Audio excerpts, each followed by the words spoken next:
Ladies and gentlemen, we will now be going to an address by Mr. Yousaf Hussain. He's currently the president of Overseas Investors Chamber of Commerce and Industry. He's also president and CEO of Faisal Bank Limited. He's been associated with the bank since 2008.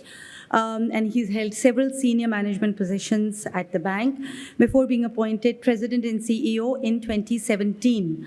A significant milestone that was achieved under his leadership was the complete transformation of Faisal Bank from a conventional to a full-fledged Islamic bank.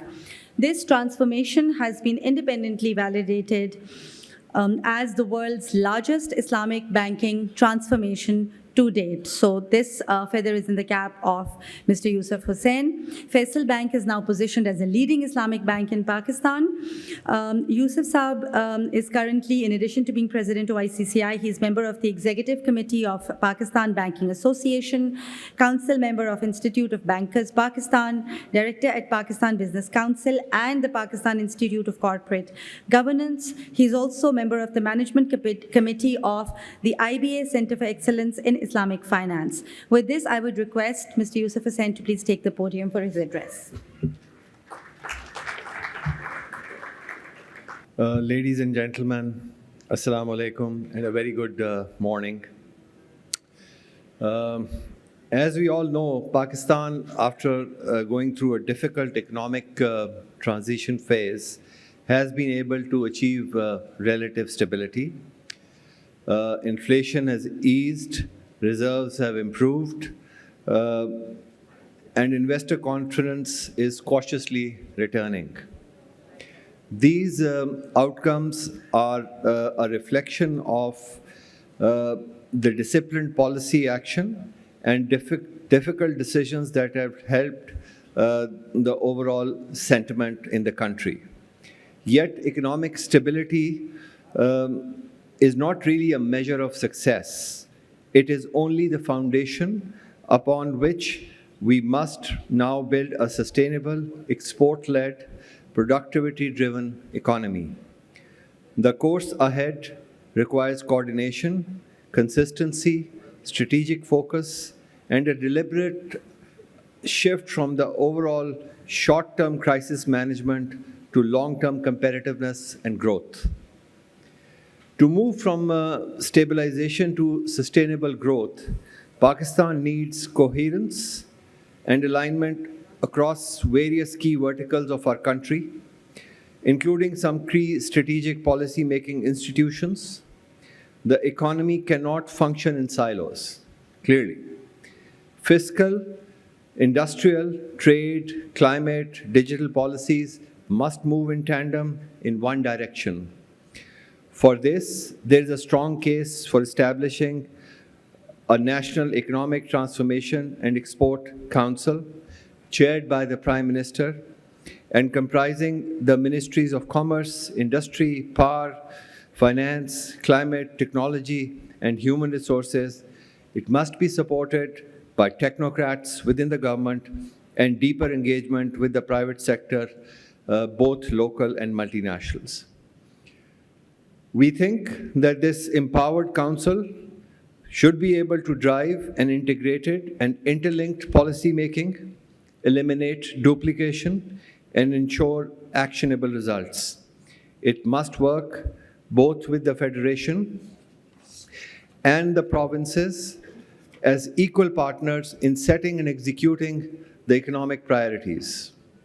It must ensure a milestone-based, coherent, medium-term, export-focused economic execution plan duly approved by all stakeholders, including the Parliament. Fiscal reforms clearly lie at the heart of this transformation that we should envisage. The broadening of the tax base through data and digitization is an encouraging step, but the real challenge lies in effective enforcement, including coordination with the provinces. Fiscal efficiency entails that every rupee raised strengthens economy positive infrastructure, logistics, and energy-related development, contributing towards an export-led industrial transformation. It must not fund inefficiencies.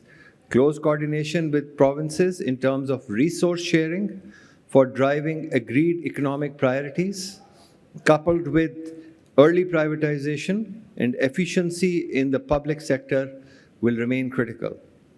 Power sector reform is equally essential.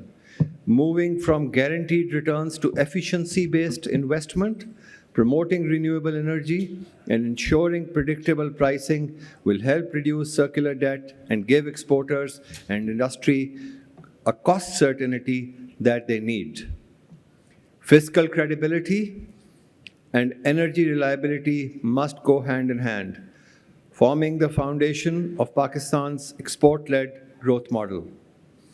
Our improving global credit ratings are expected to enable us to access international capital markets, to refinance our global debt in terms of longer tenors, and also avail project-specific loans by multilaterals.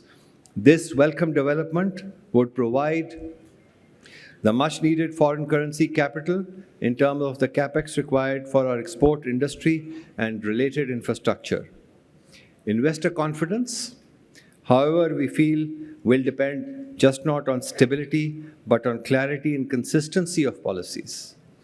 OICCI's 200 multinational members continue to invest and technically empower the local economy through production efficiency and creation of jobs, demonstrating their enduring belief in Pakistan's long-term potential.